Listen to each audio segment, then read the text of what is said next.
The Messerschmitt Me was initially conceived of as a late war weapon. However, its design work began in April 1939, well before the outbreak of World War II.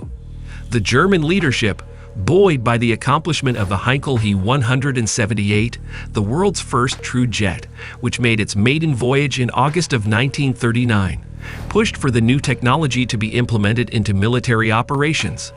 The work, which was done in response to a request from the RLM, Ministry of Aviation, for a jet fighter that could reach speeds of at least 530 miles per hour and have a flight endurance of 1 hour, moved forward under the codename Project P-1065. Dr. Waldemar Voigt was in charge of the design of the new aircraft, and Robert Lusser, who was the head of development at Messerschmitt, supervised the project. In 1939 and 1940, Messerschmitt finished the initial design of the aircraft and began building prototypes to test the airframe. These tests took place during the years 1939 and 1940. The engines of the Me-262 were originally supposed to be installed in the wing roots of the aircraft, but due to problems with the development of the power plant, they were moved to pods that were attached to the wings instead. The aircraft's wings had to be swept back in order to accommodate the new center of gravity because of this change, as well as the increased weight of the engines. The overall development took longer than expected because of ongoing problems with the jet engines and interference from the administration. The former problem frequently occurred as a direct consequence of a lack of high-temperature resistant alloys that were required, whereas the latter problem was characterized by notable figures, including Reichsmarschall Hermann Göring, Major General Adolf Galland, and Willy Messerschmitt, opposing the aircraft at various points in time for various political and economic reasons. Furthermore, the aircraft that would go on to become the world's first operational jet fighter received conflicting levels of support from influential Luftwaffe officers.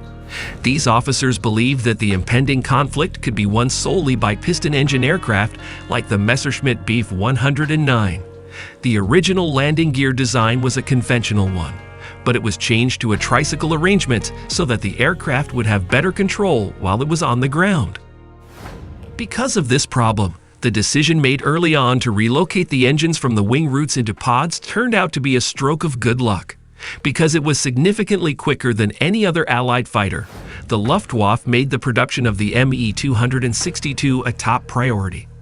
As a direct result of the bombing by the Allies, production was split up among numerous small factories located within German territory, of which approximately 1,400 were eventually built. The Me-262 went into service in April 1944 and had two main jobs. The Me-262A1A Schwal was made as a defensive interceptor, while the Me-262A2A Sturmvogel was made as a fighter bomber. Hitler asked for the Stormbird version to be made. Even though more than 1,000 Me-262s were made, only 200 to 250 ever made it to the front lines because of a lack of fuel, pilots, and parts. Erprobungskommando 262 was the first unit to use the Me-262 in April 1944. When Major Walter Nowotny took over in July, he changed the name to Kommando Nowotny. The Me-262 was put into service in April of 1944 and was primarily utilized for two different roles. While the Me-262A1A Schwal was designed to function as a defensive interceptor, the Me-262A2A Sturmvogel Stormbird was developed to function as a fighter bomber. At Hitler's insistence, a variant of the Stormbird aircraft was developed. In spite of the fact that over 1,000 Me-262s were manufactured, only about 200 to 250 of them ever made it to frontline squadrons due to a lack of fuel, pilots, and parts. In April of 1944, the Erprobungskommando 262 was the first unit to put the Me-262 into combat service. It was rechristened by Kommando Nowotny after being taken over by Major Walter Nowotny in the month of July. One of the groups that started to work was Jagdverband 44, which was led by the well-known Galland. GV 44 was a group of select Luftwaffe pilots that took to the air in February 1945. With the help of more squadrons, the Luftwaffe was finally able to attack large groups of Allied bombers with the Me-262. On March 18, 37 Me-262s were sent to attack a group of 1,221 Allied bombers. In the fight, the Me-262s shot down 12 bombers and lost 4 jets in return. Even though attacks like this were often successful, the small number of Me-262s available limited their overall effect, and the losses they caused were usually a very small part of the attacking force. The pilots of the Me-262 came up with several ways to attack Allied bombers. Pilots liked to dive and attack with the Me-262's 430mm cannons. They also liked to approach from the side of a bomber and fire R-4M rockets from a long distance. Most of the time, a bomber's guns couldn't hurt the Me-262 because of how fast it was. To deal with the new German threat, the Allies came up with many ways to stop German jets.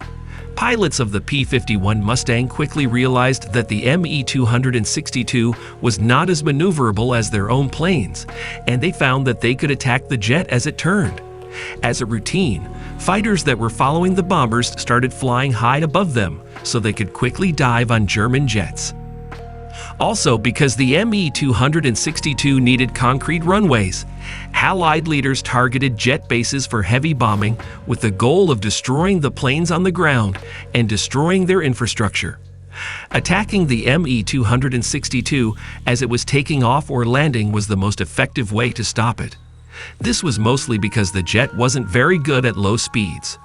The Luftwaffe built big flat guns along the paths to their Me-262 bases to stop this from happening. By the end of the war, the Me-262 had killed 509 Allied planes and had lost about 100. It is also thought that Oberleutnant Fritz Stell's Me-262 won the last air battle of the war for the Luftwaffe. When fighting finally stopped in May of 1945, the Allied powers made a mad dash to seize control of the remaining Me-262s. After analyzing the game-changing aircraft, elements were later incorporated into subsequent fighters like the F-86 Sabre and the MiG-15. In the decades that followed World War II, Me-262s were put through their paces in various high-speed tests. Despite the fact that German production of the Me-262 came to an end once the war was over, the Czechoslovak government continued to manufacture the aircraft under the names Avia S-92 and CS-92. These continued to be used until the year 1951. We appreciate you taking the time to watch our video. Make sure you're not missing out on any of the exciting content we're creating that's based on historical events by liking and subscribing to all of our Dark Documentaries channels. And don't forget to share your thoughts in the section below. That's it for today, guys. Be sure to hit the subscribe button to get the latest update about the documentaries we keep on posting. See you in the next video.